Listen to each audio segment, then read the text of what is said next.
The notification came 3 days before Easter. A simple text from my father, no greeting, no warmth. Just the message that had become familiar over the past decade. I wasn't welcome. I stared at my phone in my chambers, the mahogany desk reflecting the afternoon light filtering through the tall windows. Outside, Washington, D.C. bustled with its usual organized chaos. Inside, I felt the old familiar sting of dismissal, though by now it had dulled to a distant ache. My father had perfected the art of excluding me while making it sound reasonable. This time the excuse was my cousin Sarah's new husband, Marcus Whitmore. A federal judge, Dad had emphasized in previous calls. Important. Connected. Someone whose presence elevated the family's standing. And my presence apparently would diminish it. I set the phone down and returned to the brief I'd been reviewing. United States versus Riverside Development Corporation. A complex federal fraud case involving healthcare contracts. The kind of case that required precision, patience, and an understanding of both criminal and administrative law. The kind of case I'd been appointed to handle because of my reputation for fairness and my expertise in federal contracting law. But my father didn't know that. None of my family did. To them, I was still Lauren, the daughter who'd wasted her potential by working for the government instead of joining a prestigious law firm. The one who'd chosen public service over profit, principle over prestige. The family embarrassment who drove a modest car, lived in a small townhouse and wore conservative suits instead of designer labels. They had no idea that 10 years ago at 32, I'd been confirmed as a United States District Court judge for the District of Columbia. One of the youngest federal judges appointed in the past 2 decades. I hadn't hidden it exactly. I'd invited them to my confirmation hearing. My father had declined, citing a golf tournament. My mother had prior commitments. My sister Jessica came but left early, unimpressed by what she called government pageantry. Only my late grandmother had attended, sitting in the gallery with tears of pride streaming down her face. After that, I stopped trying to share my life with them. When they asked about work, I said cases and paperwork. When they dismissed my career as pushing papers for bureaucrats, I simply nodded. When my father introduced me at family gatherings as Lauren, she works for the courts, emphasizing it like an apology, I smiled politely. I wasn't hiding. I was watching. Every dismissive comment, every casual exclusion, every assumption that I'd failed because I hadn't followed their narrow definition of success. I observed it all.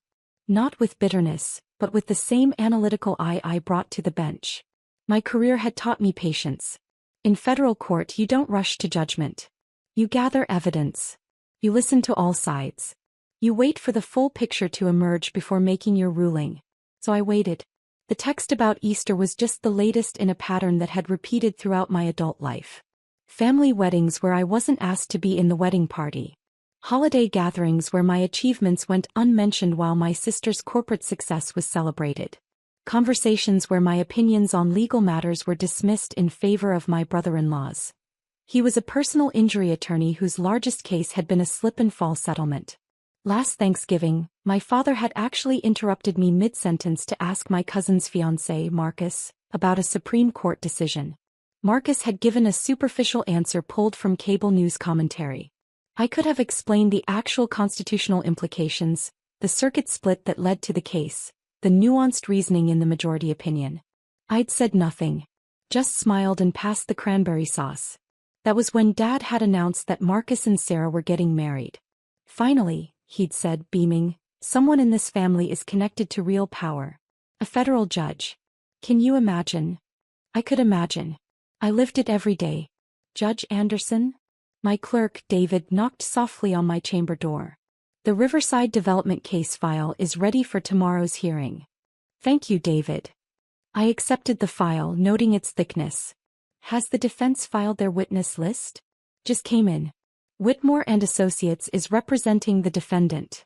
Marcus Whitmore himself is listed as lead counsel. My hand paused on the file.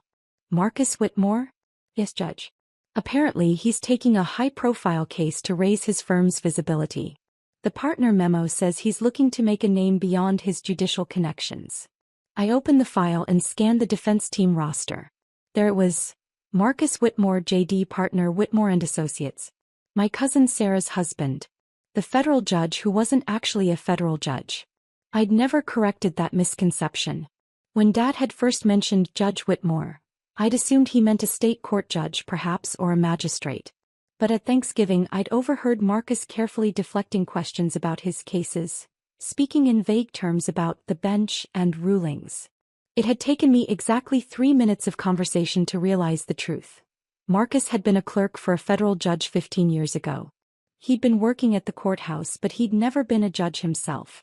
He'd parlayed that brief association into a successful private practice, and somewhere along the way, my family had inflated his resume from former judicial clerk to federal judge. Marcus had never corrected them. In fact, from what I'd observed, he'd encouraged the confusion. He name-dropped his former judge, referenced his time on the bench in a way that was technically true. He had been present on the bench, just not sitting in the judge's chair, and let people draw their own conclusions. My family, always impressed by titles and status, had drawn exactly the conclusion Marcus intended. And now Marcus Whitmore, who my father considered too important for me to be around, was going to appear in my courtroom as defense counsel in a federal fraud case. I pulled the case summary. Riverside Development Corporation was accused of submitting falsified documentation to obtain $47 million in federal healthcare facility construction contracts. The government alleged systematic fraud, inflated qualifications, fabricated experience, forged certifications. It was exactly the kind of case that required a defense attorney with deep knowledge of federal contracting law and criminal procedure. Marcus's firm specialized in corporate litigation and white-collar defense, but his personal experience was mostly in civil matters. This case was going to be a challenge for him. I spent Sunday reviewing the briefs with my usual thoroughness. The prosecution's case was strong but not overwhelming. The defense had room to maneuver if they were strategic. Everything would depend on how well Marcus could argue the nuances of federal contracting regulations and criminal intent. By Sunday evening, I drafted my preliminary questions and reviewed the relevant precedents. I was ready. My phone buzzed. Another text from Dad. Hope you're enjoying a quiet Easter at home. Sarah and Marcus's brunch was wonderful. Marcus told such fascinating stories about his cases. So impressive to have someone of his caliber in the family. Wish you could have met him properly. I typed a simple response. Sounds lovely. What I didn't type.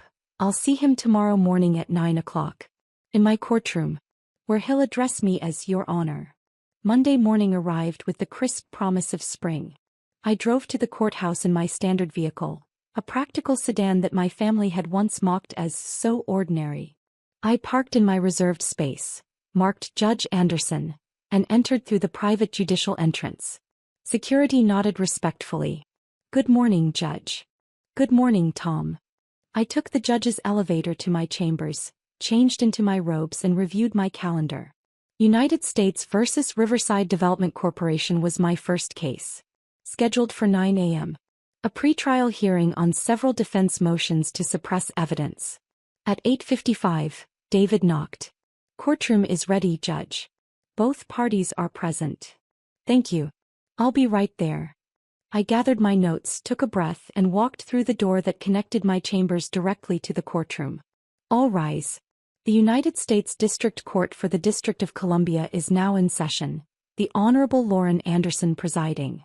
I entered and took my seat at the bench, looking out over the courtroom with the practiced neutrality I'd perfected over a decade. The prosecution team sat at the left table, led by Assistant U.S. Attorney Rebecca Chin, someone I knew to be thorough and prepared. At the defense table sat 3 attorneys in expensive suits, and in the center Marcus Whitmore. Our eyes met. His face went absolutely pale. I watched the recognition hit him in stages. First confusion, why did this judge look familiar? Then recognition, wait, that's Sarah's cousin.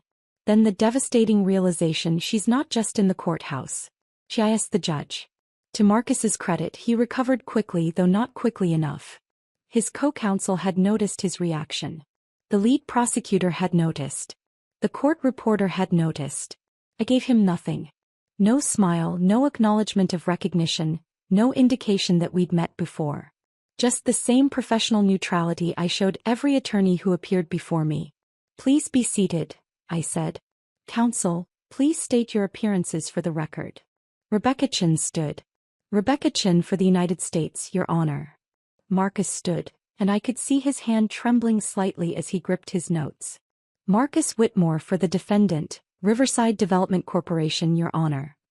His voice caught slightly on Your Honor. Thank you, I said calmly. We're here for pretrial motions on the defense's motion to suppress evidence obtained during the initial investigation. Mr. Whitmore, you filed this motion. Please proceed with your argument. Marcus opened his mouth, closed it, and glanced down at his papers. When he looked back up, I could see sweat forming at his hairline. This was the moment every judge learns to navigate with care. Personal connections cannot influence judicial decisions. The fact that Marcus was married to my cousin, the fact that my family valued him more than they valued me, the fact that he'd built a reputation on a title he'd never actually held. None of that could matter. What mattered was the law, the evidence, and the arguments presented. Marcus began his argument, and within 2 minutes, it was clear he was unprepared. He cited a case that had been overturned 3 years ago. He misstated the standard for suppression of evidence in federal criminal cases. He confused administrative law with criminal procedure. I let him finish, then asked a simple question. Counsel, you cited Patterson v. United States for the proposition that warrants require individualized probable cause for each document seized. Can you direct the court to that language in the opinion? Marcus fumbled with his papers. Your Honor, I believe it's in the majority opinion page. Patterson v. United States was overturned by the Supreme Court in Wilson v. Harris, I said evenly. 3 years ago. The current standard is established in Riverside. Interestingly, a case with the same name as your client, which held exactly the opposite. Were you aware of that? The courtroom went silent. Your Honor, you will need to supplement our brief. I would suggest you do so, I said. Additionally, your motion cites Federal Rule of Criminal Procedure 41E, which was amended in 2019. The version you're citing is no longer in effect. Ms. Chin, does the government wish to respond? Rebecca Chin stood, and I could see her fighting back a smile. Your Honor, the government believes the defense's motion is based on superseded law and should be denied as filed. However, if the court wishes to allow supplemental briefing, I'll allow it, I said. Mr. Whitmore, you have until Friday to file a supplemental brief addressing the current state of the law. Ms. Chin, you'll have until the following Wednesday to respond. We'll reconvene in 2 weeks. I addressed the rest of the procedural matters quickly and efficiently, then adjourned the hearing. All rise. I returned to my chambers, removed my robe, and sat at my desk. The hearing had lasted 20 minutes. In that time, I'd exposed the weakness of the defense's preparation, given them a chance to correct it, and maintained absolute professional neutrality. I'd also watched Marcus Whitmore realize that the family member he'd been helping to exclude from Easter brunch was the judge who would decide his case. My phone buzzed. A text from Sarah. Marcus just called. He said you're the judge on his case? Why didn't you tell us you were a judge? 3 question marks. The text equivalent of shouting. I typed carefully, you never asked what I do. When you inquired, I said I work for the courts. That was accurate. Her response came immediately. Everyone thought you were a clerk or something. This is insane. Marcus is freaking out. He says this is a conflict of interest. I called my judicial assistant. Janet, I need you to prepare the standard disclosure form for a potential conflict of interest. Defense counsel in the Riverside case is married to my cousin. I'm going to disclose the relationship and allow both parties to state whether they want me to recuse. Right away, Judge. Within an hour, both parties had been notified of the family connection. Rebecca Chen's office filed a response stating the government had no objection to me remaining on the case. Marcus's firm requested an emergency conference call. At 3 p.m. I convened the call with both parties on the line. Mr. Whitmore, I said, you've requested this conference to address the disclosed family relationship. Please state your position for the record. Marcus's voice was strained. Your Honor, given that you're related to my wife and given that my family relationship with you is complicated, we believe there's an appearance of impropriety that warrants recusal. Please elaborate on what you mean by complicated, Mr. Whitmore. There was a long pause. What could he say? That my family excluded me from gatherings? That they considered me inferior? That he'd been held up as the success story while I was the cautionary tale? Your Honor, there's been limited contact between you and my wife's family. We're concerned about potential bias. I see. Ms. Chin, does the government have a position? Your Honor, the government notes that Judge Anderson has an impeccable reputation for fairness and impartiality. We have complete confidence in the court's ability to decide this case on its merits. We oppose recusal. Mr. Whitmore, I'm going to be very clear, I said. I have presided over hundreds of cases in this court. I have never allowed personal relationships to influence my judicial decisions, and I will not start now. The fact that you are married to my cousin is irrelevant to how I will rule on the legal issues in this case.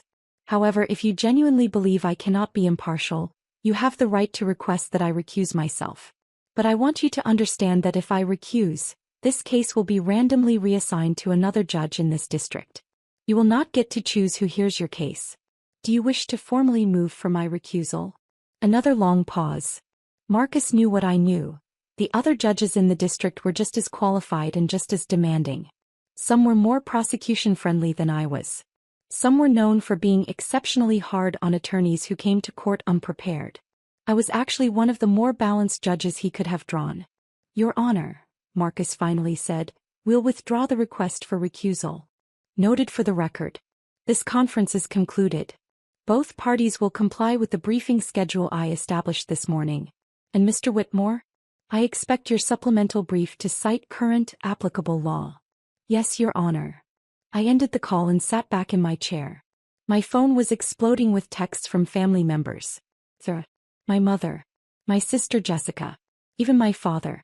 I ignored them all and finished reviewing the rest of my cases for the week. That evening my father called. I let it go to voicemail, then listened to the message. Lauren, this is your father. We need to talk about this situation with Marcus. He's extremely upset. You should have disclosed that you were a judge when you met him at Thanksgiving. This is very inappropriate. You're creating problems for the family. Call me back immediately. I deleted the message. Tuesday morning my mother called. I answered. Lauren Marie Anderson, what is going on? Hello, Mother. I'm well, thank you for asking. Don't be flippant. Marcus says you're a federal judge. Since when? Since my confirmation 10 years ago. You were invited to the ceremony. Wait. That government thing? I thought you were being sworn in as a clerk or something. A United States District Court judge, Mother. I sent you the formal announcement. It listed my title. Well, we didn't realize. That's not the point. The point is you're creating a conflict for Marcus. He's trying to make a name for himself and now you're presiding over his case? It looks like you're trying to sabotage him. I took a breath, maintaining the calm I'd learned to cultivate in the courtroom. Mother, Marcus is free to request that I recuse myself. I've already given him that option. He declined. Because the other judges might be worse. You need to recuse yourself anyway. Show some family loyalty. Family loyalty, I repeated softly. Like the family loyalty that excluded me from Easter brunch because my presence would be awkward around Marcus? Silence. Lauren, that was, your father thought. Mother, I have to go. I have oral arguments in 30 minutes. If you'd like to attend, the courtroom is open to the public. You're welcome to come watch what I do. I hung up before she could respond. The week continued. Marcus filed his supplemental brief on Friday. It was better than his original motion but still mediocre. He'd cited the correct cases this time, but his analysis was superficial. Rebecca Chen's response brief was sharp, thorough, and devastating. When we reconvened for the hearing, Marcus looked like he hadn't slept. His co-counsel did most of the arguing this time, a senior partner who clearly understood federal criminal procedure far better than Marcus did. I denied the motion to suppress. The evidence had been lawfully obtained. The defense had failed to meet their burden of proof. Mr. Whitmore, I said after issuing my ruling, I'm setting a trial date for 8 weeks from today. That gives both parties time to complete discovery and prepare their cases. I expect all future filings to meet the professional standards of this court. Do you understand? Yes, Your Honor. This hearing is adjourned. That evening my sister Jessica called. Unlike my parents, Jessica had always been more pragmatic than status conscious. Okay, she said without preamble. I need you to explain what's happening because Dad is losing his mind and honestly I'm confused too. What would you like to know? Are you actually a federal judge? Yes. Like a real one? Not a magistrate or a referee or something. A United States District Court judge. Article 3. Life tenure. Presidential appointment, Senate confirmation. Holy shit, Jessica breathed. When did this happen? 10 years ago. I was 32. And you just never mentioned it? I invited the family to my confirmation. Grandma was the only one who came.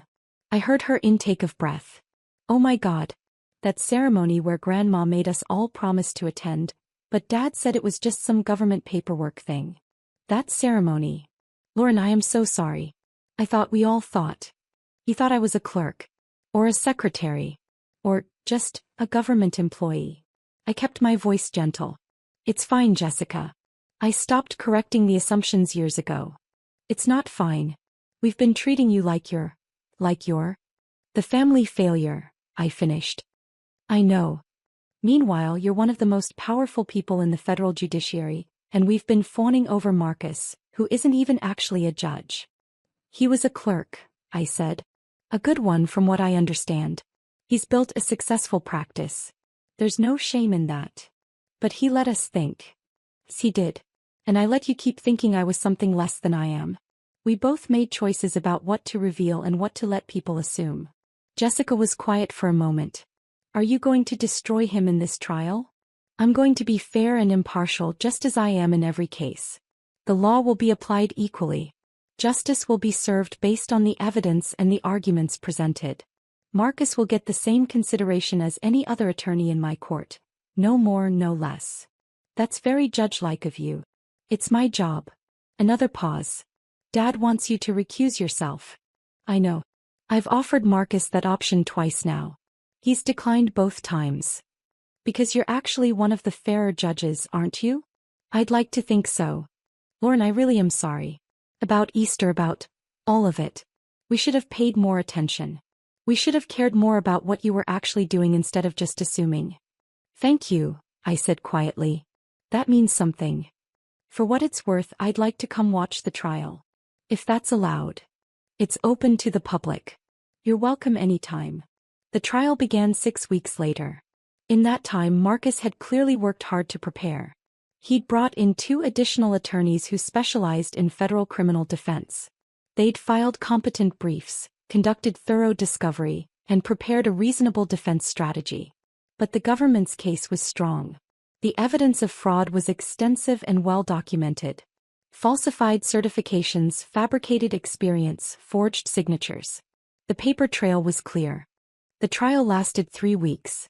My courtroom was filled every day with the usual mix of law students, journalists covering federal cases, and interested observers. On the second day, I noticed my sister Jessica sitting in the gallery. She came back every day for the rest of the trial. On the 4th day, my mother appeared. She sat in the back, watching silently as I managed the complex proceedings, ruled on objections, instructed the jury, and maintained order in the courtroom. On the 8th day, my father came. I saw him enter during the afternoon session, taking a seat near the door. He watched as Marcus examined a witness, as Rebecca Chin cross-examined, as I sustained objections and overruled others based on the federal rules of evidence. He watched me work. The jury deliberated for 2 days before returning a verdict. Guilty on 17 of 19 counts.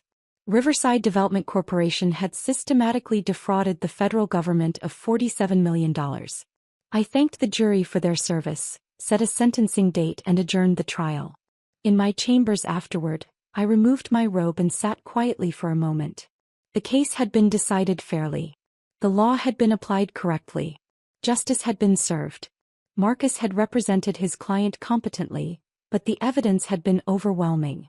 He'd done his job. I'd done mine. My phone showed 14 missed calls from family members. I called Jessica first. You were incredible, she said immediately. Lauren, I had no idea. The way you managed that courtroom, the way you explained complex legal concepts to the jury, the respect everyone showed you, I'm honestly in awe. Thank you for coming. I brought Mom on day 4. Did you see her? I did. She cried afterward. Not in court but in the car. She said she finally understood what Grandma had been trying to tell us. My throat tightened. Grandma knew. She tried to tell us. We didn't listen. Jessica paused. Dad came on day 8. I saw him. He hasn't said anything yet. I think he's processing. That's all right.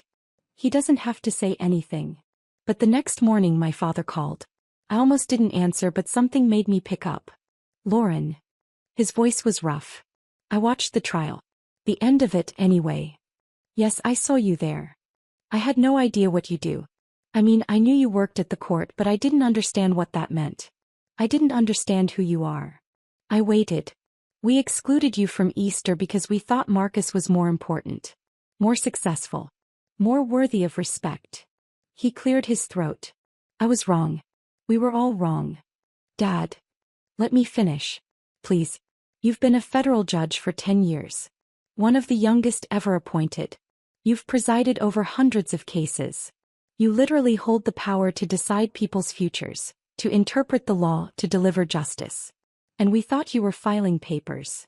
I do file a lot of papers, I said gently. That part was true. Lauren, I'm sorry. I'm sorry we didn't come to your confirmation. I'm sorry we didn't ask more about your work. I'm sorry we valued a title over actually knowing who you are and what you've accomplished. I'm sorry we missed 10 years of being proud of you. I felt tears prick my eyes. Thank you. Your mother and I would like to take you to dinner. To celebrate. To listen. To finally learn about your life. Would you be willing? I'd like that. And Lauren, Marcus asked me to tell you something. He said to tell you that you were the fairest judge he's ever practiced before, and if he ever has another federal case, he hopes he draws your court. I smiled. That's kind of him. He also said to tell you that he's sorry for letting us believe he was a judge. He said you could have embarrassed him in open court, called out the misrepresentation, made him look foolish. But you didn't. You just treated him like any other attorney and judged his work on its merits. That's my job. No, my father said quietly. That's who you are. And we should have known that all along. 2 weeks later I had dinner with my parents. Jessica came too, and to my surprise so did Marcus and Sarah. We sat in a private room at a restaurant near Capitol Hill. For the first time in a decade my family asked me questions about my work. What cases had been most challenging? What was the confirmation process like? What made me want to become a judge? I told them about my love for the law, my commitment to justice, my belief that the courts should be a place where everyone, rich or poor, powerful or powerless, receives equal treatment. Marcus listened quietly, then said, I owe you an apology, Lauren.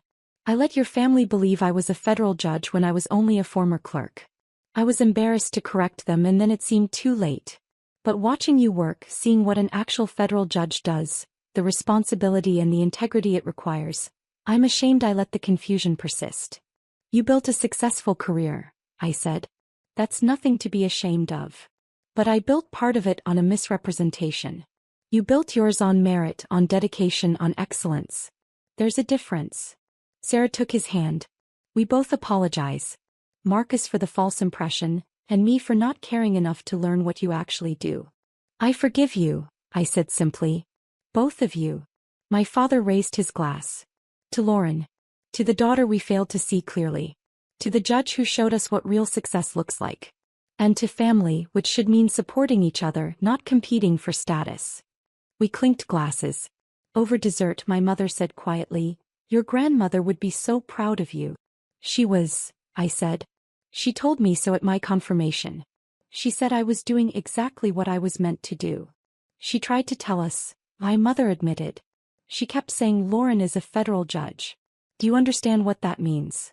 But we thought she was just being, you know how she exaggerated sometimes. She wasn't exaggerating. No, my mother said. She wasn't. 3 months later I was invited to Easter brunch. This time the invitation came with a note from Sarah. Please come. We want to celebrate you properly this time. I attended. My father introduced me to the extended family as my daughter Lauren, a United States District Court judge. He said it with unmistakable pride. An uncle I barely knew approached me. A federal judge? That's incredible. What made you choose that path? I smiled. I wanted to serve justice. To make sure everyone who enters a courtroom gets a fair hearing, regardless of who they are or what they've done. That's beautiful, he said. We should talk more about your work. I'd love to hear about your cases. I'd be happy to share, I said, though I can't discuss pending matters. Of course, of course. My cousin brought her children over to meet me. Kids, this is your cousin Lauren. She's a judge. Do you know what that means? The youngest, maybe 6 years old, looked up at me with wide eyes. Do you have a hammer? I laughed. A gavel, yes. Would you like to visit my courtroom someday? His eyes got even wider. Really? Really? I'll arrange a tour. Later, Marcus found me on the patio. Thank you for coming. Thank you for inviting me. I mean it. After everything, after the trial, after all of it. You could have held a grudge. You could have excluded us the way we excluded you. That's not who I am, I said. I learned a long time ago that revenge doesn't serve justice. Understanding does. Forgiveness does. Moving forward does. You're a better person than I am. I'm just someone who learned to see the bigger picture. We all make mistakes, Marcus.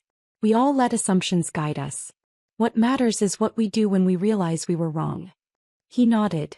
For what it's worth, you were right about the Riverside case. We lost on the merits. The evidence was solid. You gave us every opportunity to present our defense and we couldn't overcome the facts. That's the system working as it should. And you are, without question, the best judge I've ever practiced before. I smiled. High praise from opposing counsel. Earned praise, he corrected. As the afternoon wore on, I found myself genuinely enjoying the gathering. Not because anyone was fawning over my title, but because for the first time in years, my family was actually interested in who I was, not who they thought I should be. My father pulled me aside before I left. Lauren, I have a question. Of course. That text I sent you before Easter last year. When I said your presence would be awkward around Marcus because he was a federal judge. He paused. Did you know then? That he wasn't actually a judge? Yes. And you didn't correct me? No. Why not? I considered the question carefully. Because I was waiting to see how it would play out. I'd spent years watching our family value titles over character, positions over principles, status over substance. I wanted to see if that pattern would continue. If given a choice between supporting me and celebrating someone with an impressive title, which would you choose? He winced. We chose wrong. You chose what you'd been conditioned to value. But Dad, here's the thing. I didn't need you to choose me to validate my worth. My work validates itself. The law I interpret, the justice I serve, the fairness I maintain in my courtroom, that's my validation. Your approval is a gift, not a requirement. When did you become so wise? Probably around the same time I realized that being excluded from family gatherings didn't diminish my value. It just revealed where the family's priorities were. He pulled me into a hug. I'm so proud of you. I should have said that 10 years ago.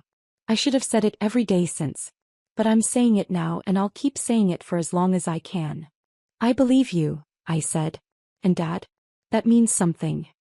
I drove home that evening feeling lighter than I had in years. Not because my family finally recognized my success, but because I'd learned something important about myself in the process. I didn't need their recognition to know my worth. I'd built my career, my reputation, and my life on principle, not approval. I'd chosen the harder path, public service over private profit, integrity over image, and I'd done it without regret. The fact that they finally understood was simply the completion of a circle that had started with exclusion and ended with recognition. But I would have been fine either way. That's the thing about true success. It doesn't require an audience. It doesn't need validation. It simply exists, steady and certain like justice itself. Monday morning, I returned to my chambers, put on my robes, and prepared for another week of cases. Another week of interpreting the law, maintaining fairness, and serving justice. Another week of being exactly who I was always meant to be. And in Courtroom 4B of the United States District Court for the District of Columbia, under the seal that reads Equal Justice Under Law, I took my seat at the bench. All rise. Court is now in session. The end. 5 years later, I was nominated to the United States Court of Appeals for the D.C. Circuit. My family attended the confirmation hearing. All of them. My father testified as a character witness, speaking with tears in his eyes about the daughter he'd failed to see clearly for so many years. I was confirmed unanimously. At the celebration dinner, my niece, now 11 years old, Asked if she could intern in my chambers when she was older. I want to be a judge like you, she said. Someone who's fair and who doesn't care about what people think, just about what's right. I looked at her and smiled. Then that's exactly what you'll be. Because that's the real legacy. Not the title, not the position, not the recognition. But the example that fairness, integrity, and justice matter more than approval. And that success isn't about being seen by others.